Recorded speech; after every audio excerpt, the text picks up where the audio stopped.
The lake shimmered like glass under the blistering July sun, its surface broken only by the occasional flick of a fish tail or the lazy ripple of a passing breeze. The scent of pine needles mixed with sunscreen and sizzling burgers drifted through the air, wrapping the entire lakeside community in the unmistakable fragrance of summer.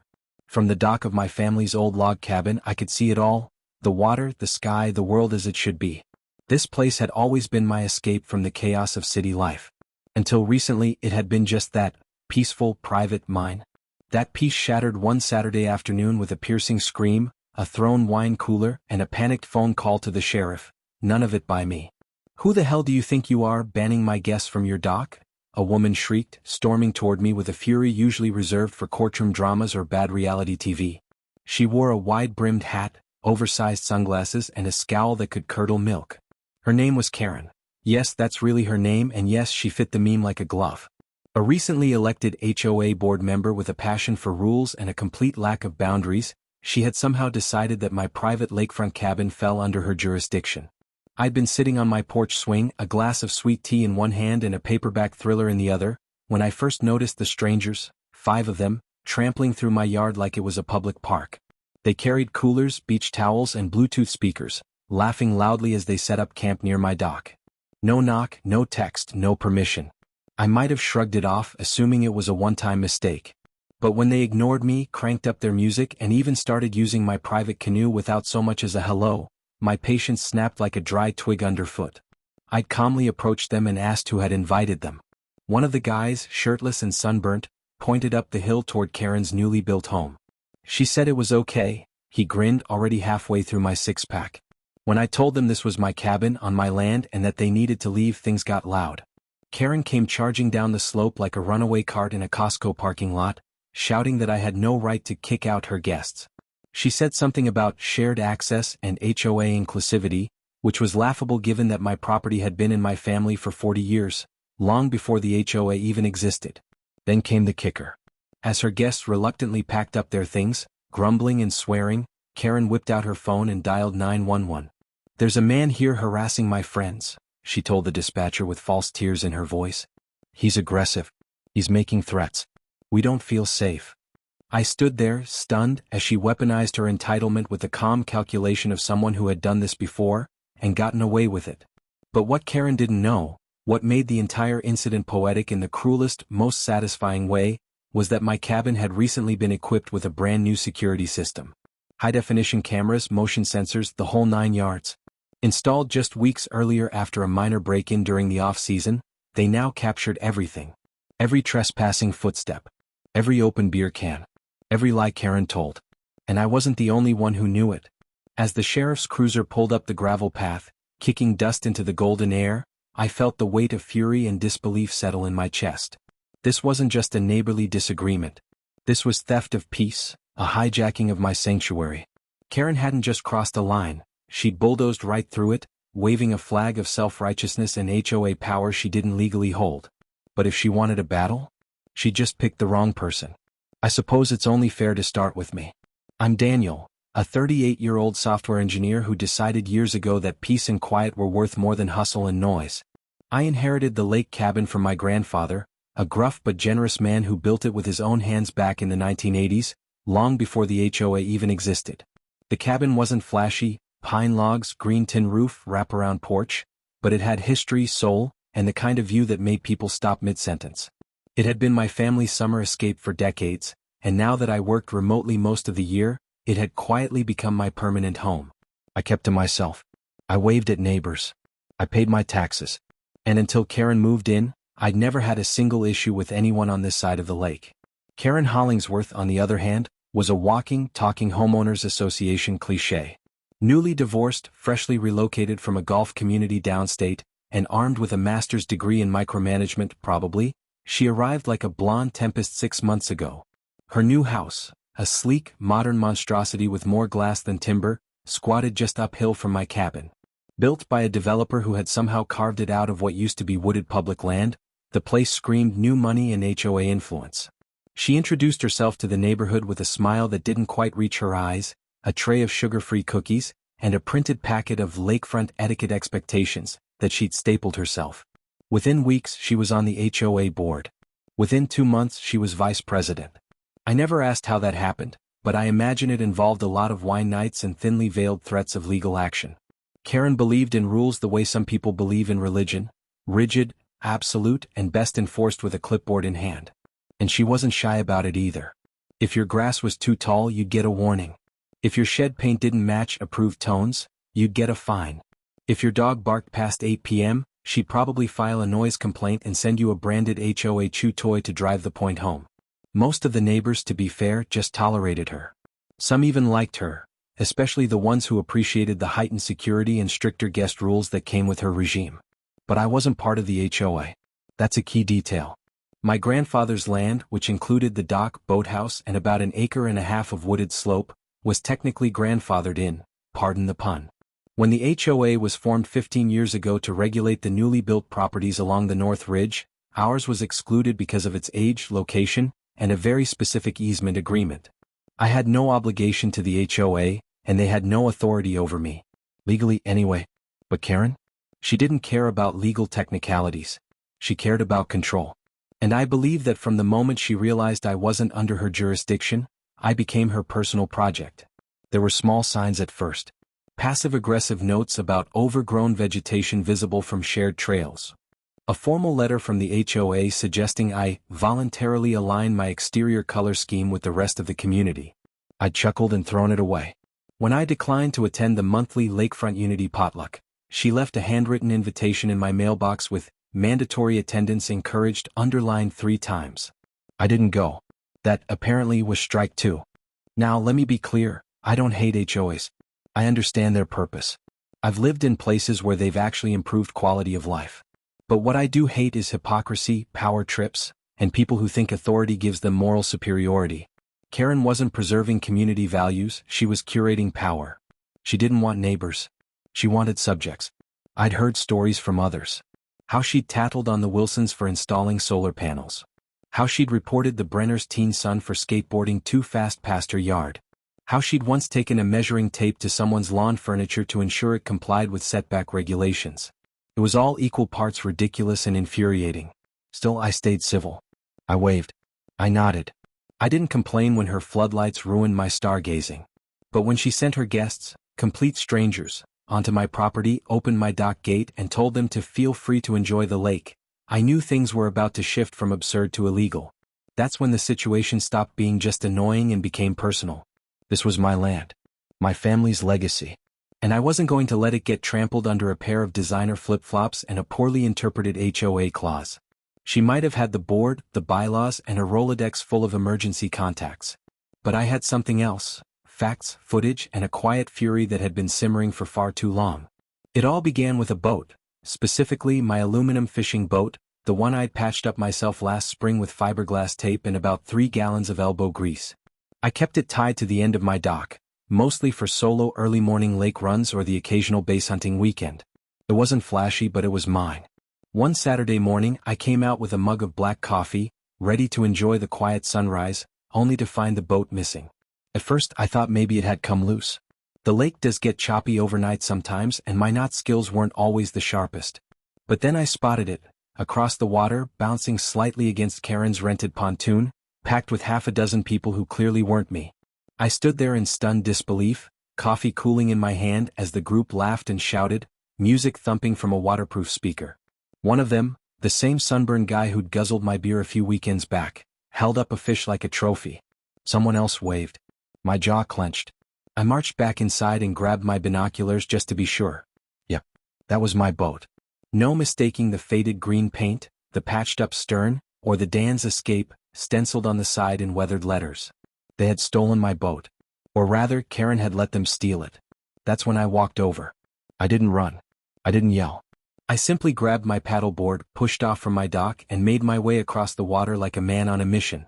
When I reached them, I greeted the group politely and asked who had taken the boat out. One of the women, a woman I'd never seen before, scoffed. Karen said we could use it. Chill dude. Sunburned guy nodded, clearly annoyed I'd interrupted their little adventure. She said the lake and the dock were for community use, he added as if quoting scripture. I told them calmly that the boat was not communal, that it belonged to me, that the dock was on private land and had never been part of the HOA agreement. that they were trespassing and would need to return immediately. Someone groaned. Someone else muttered that I was being dramatic. But eventually they turned the boat around and paddled back, with zero apology, zero shame, and more than a few side eyes. When they climbed out and returned to Karen's patio, I followed. Not because I wanted a confrontation but because I needed clarity. I rang her doorbell. She opened the door already frowning, like she had a pre-scheduled grievance she hadn't even delivered yet. "Karen," I said, trying to keep my voice level, "you can't just send people onto my property or let them use my boat." She scoffed. "Don't be ridiculous. The lake is public." "Yes," I agreed, "but my dock and boat are on my private property." Her arms crossed. "You're part of the community now, Daniel. Whether you like it or not. Maybe it's time you start participating like everyone else." It was like talking to a malfunctioning AI assistant. Polite tone, nonsensical response, and a complete refusal to acknowledge reality. I repeated that she had no authority over my property. That I wasn't part of the HOA. That what she'd done bordered on theft. That, frankly, I could press charges. That's when the real venom showed. She sneered. "You think anyone's going to side with you? Everyone on this street answers to the board. You're the odd one out. Don't make yourself the enemy." The word enemy rang in my ears long after I walked away. And just like that, the gloves were off. This wasn't a misunderstanding anymore. It was deliberate. Karen had used her position to push people onto my land, used my property for her own social perks, and dismissed every boundary I had laid down. I wasn't just an outsider in her eyes, I was an obstacle. And she intended to remove me one passive-aggressive move at a time. The next morning I found an envelope taped to my front gate. A printed note on official HOA letterhead, addressed, "To the occupant of 127 Lakeshore." Inside was a notice of noncompliance. For what, it didn't say. Just a vague list of community codes and a line that read, "Failure to integrate shared recreational spaces may result in further review." I nearly laughed. Shared spaces? My cabin sat on land that predated the HOA by 2 decades. My dock was on my own deeded shoreline. There was nothing shared about it. But now it was clear, Karen was using the HOA as a weapon. She wanted control and she wasn't going to stop until I either gave in or packed up. But she underestimated one thing: I don't fold. Not over threats, not over letters, and certainly not because a suburban dictator decided my dock would make a nice party spot. If it was war she wanted, I was finally ready to give her one. The next 2 weeks were like living inside a slow-moving siege. Karen had tasted pushback and now she was doubling down, fueled not just by ego, but by that unique blend of passive-aggressive power and printed paperwork only an HOA board member could wield. It started with more notices. Almost daily I'd find some fresh absurdity taped to my gate or tucked beneath my windshield wiper. One warned of unlicensed structures, referring, I assumed, to the old firewood shed my grandfather had built 30 years ago. Another cited unauthorized vegetation growth encroaching on trail visibility, though the nearest trail was 100 feet away and obscured only by trees that had been standing longer than Karen had been alive. The letters weren't just annoying, they were exhausting. And deliberately so. This wasn't enforcement, it was harassment wrapped in red tape. I knew they held no legal weight. My property existed outside the HOA's jurisdiction, protected by deeds, easements, and more than a few notarized exceptions. But it was clear Karen's goal wasn't compliance. It was attrition. Paper cuts to bleed me out. Then came the surprise inspections. One morning I woke to the sound of gravel crunching.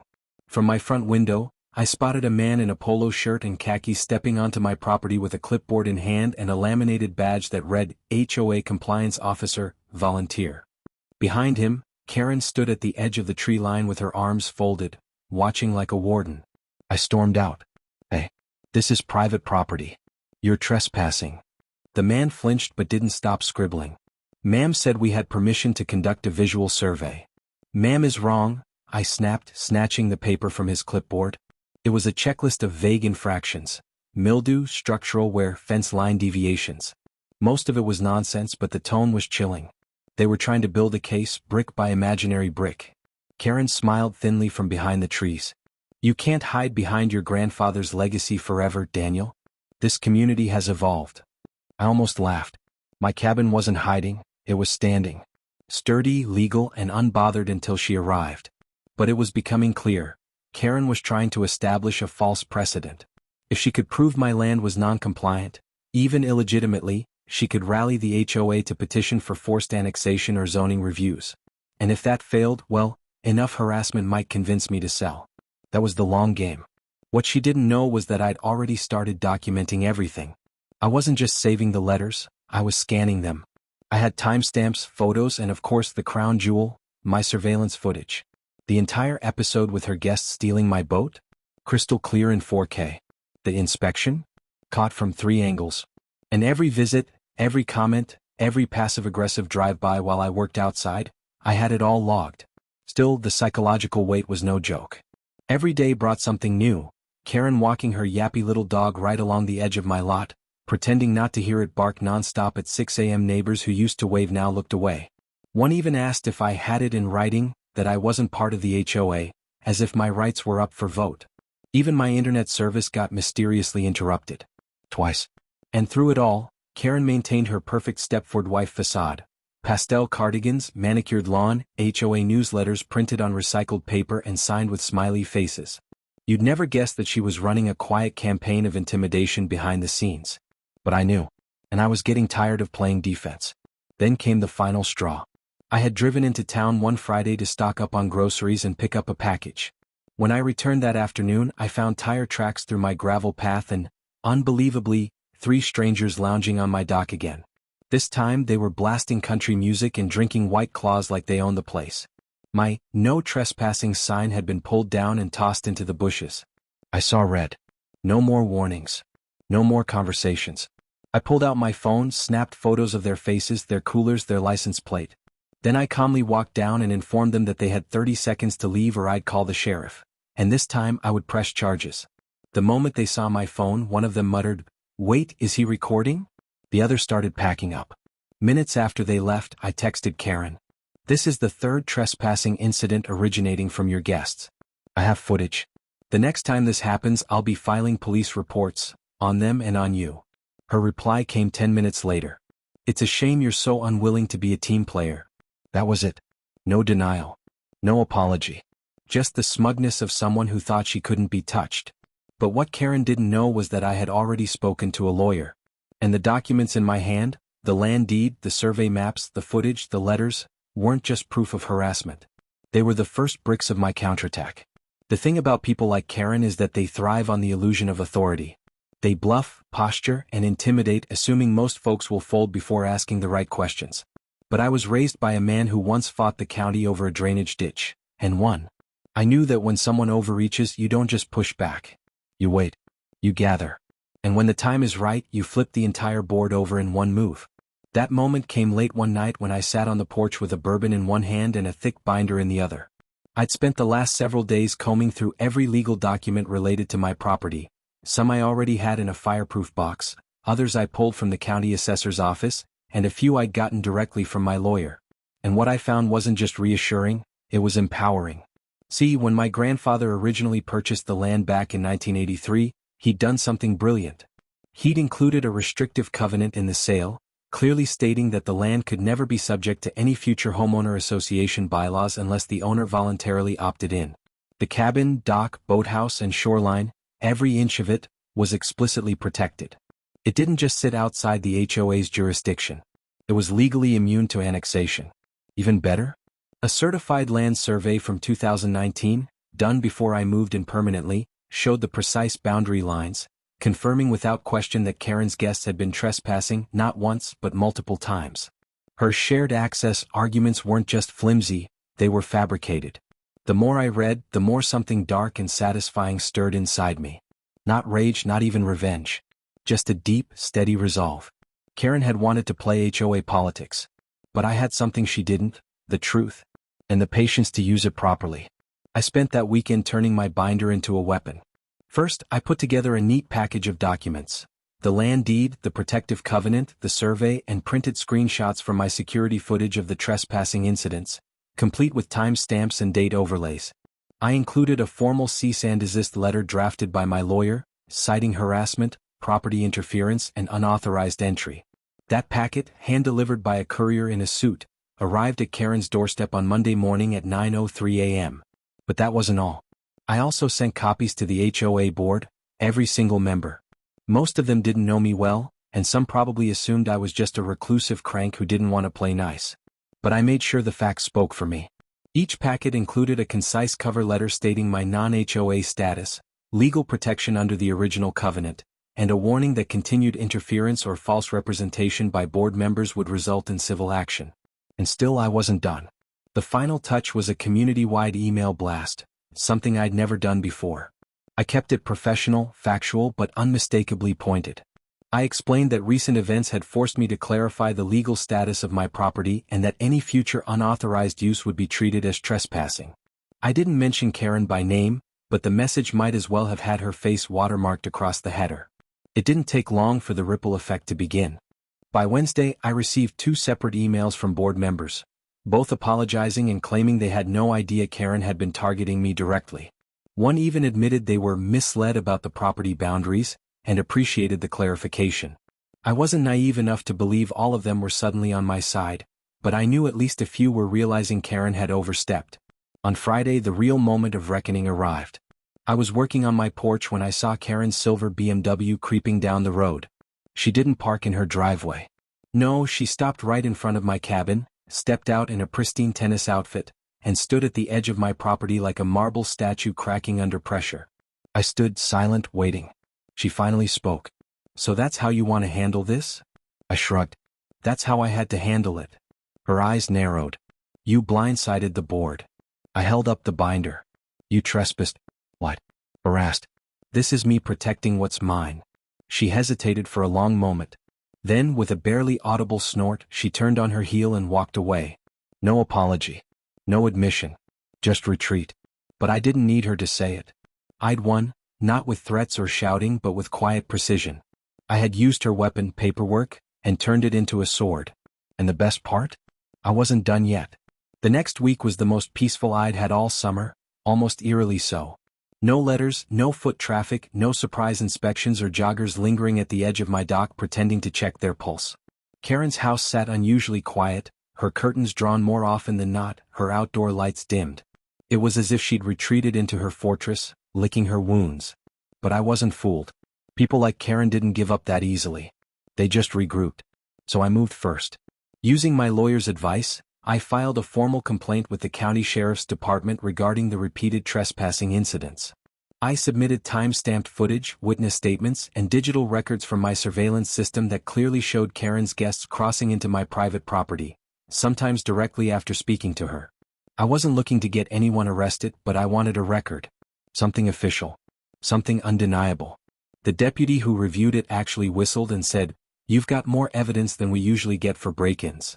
Then, just for good measure, I contacted the county zoning office and asked for a public review of HOA boundaries and recent complaints filed against non-HOA parcels. That triggered an audit, one that revealed Karen had filed no fewer than 13 nuisance complaints in the past 90 days. Most of them against me, and none of them valid. That was strike one. Strike two came when I uploaded a redacted version of my security footage to a private Facebook group for our lake community. No names, no faces, just the clear image of strangers drinking on my dock, then climbing into my boat and paddling away. The caption was simple. Reminder, please respect private property around the lake. This cabin is not part of the HOA and has its own deeded boundaries. Let's all enjoy the summer, respectfully. The post exploded. Dozens of comments flooded in. People I hadn't heard from in months chimed in with their own stories, small things mostly. Petty fines. Threats over paint colors. One neighbor admitted Karen had chastised his elderly mother for hanging her laundry too visibly on the porch. Another confessed she had stopped attending community events because Karen had called her out for not bringing a dish to a potluck. Slowly, a picture emerged, not just of an overbearing neighbor, but of someone who'd made herself feared. Strike three arrived a few days later at the next HOA meeting. Normally I'd never attend. But this time I walked in carrying my binder and a USB drive. I wasn't on the agenda, but several board members had seen the footage and invited me anyway, quietly off the record. The moment I entered, a hush fell over the room. Karen sat near the head of the table, posture perfect, expression tight. I waited until the open forum section, then calmly stood and introduced myself. "I'm not a member of the HOA, I began, "and legally I never will be. But I live here. And I think the time has come to clarify a few things." I handed out printed packets to everyone at the table, Deed copies, survey maps, violation notices with Karen's handwriting highlighted, and county records confirming the protective covenant. Then I plugged in my USB and played a short, silent clip. The trespassing, the dock parties, the inspection volunteer walking onto my land. No narration. No music. Just the facts. By the end, a few board members looked visibly uncomfortable. One leaned back and said, "This really isn't okay." Karen tried to speak, but her voice cracked. "He's twisting this. He's painting me like some kind of..." I turned to her. "You don't need me to paint you as anything. You did that yourself." Silence. No one rushed to her defense. No one even looked her in the eye. The president of the board, an older woman named Carol who'd kept quiet for most of the meeting, finally cleared her throat and said, "I think it's time we reassess how enforcement is being handled, especially on properties outside our jurisdiction." Karen's jaw twitched. Her control was slipping and she knew it. The following day, I received an email from the HOA board stating that all prior communications sent in error to my address would be formally rescinded. They apologized for any confusion and said my property was officially recognized as exempt from HOA oversight. A copy of the letter was sent to the county. I printed it and framed it. As for Karen, her influence waned overnight. She wasn't removed from the board, not right away, but her grip loosened. Fewer emails. Fewer citations.